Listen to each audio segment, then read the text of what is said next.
Today I'm going to teach you how to move online folders to offline for storage in Thunderbird.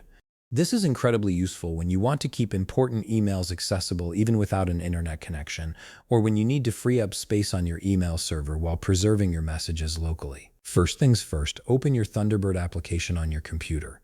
Once it launches, you'll see the familiar interface with all your email accounts and folders displayed. Now direct your attention to the left side of the screen where you can see your folder pane. This is where all your email folders are organized and displayed, including both your online folders that sync with your email server and your local folders that are stored directly on your computer.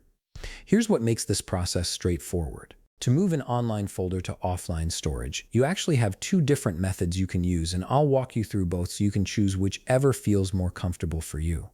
The first method involves using the right-click menu. Simply locate the online folder you want to move. Right-click on it, and from the context menu that appears, click on Move To.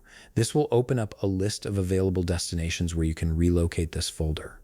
From that list, click on Local Folders. Once you do that, you'll see another prompt appear, and here you'll need to click again on Local Folders to confirm where exactly you want the folder to be moved. This double confirmation ensures you're placing your emails in the right location.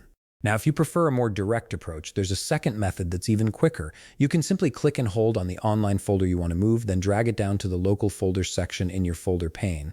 Just drop it right under Local Folders, and Thunderbird will automatically move it there for you. This drag and drop method is particularly handy when you're moving multiple folders and want to work quickly. Once you've moved your folders using either method, those emails are now stored locally on your computer. They'll be accessible even when you're offline, and they won't be taking up space on your email server anymore.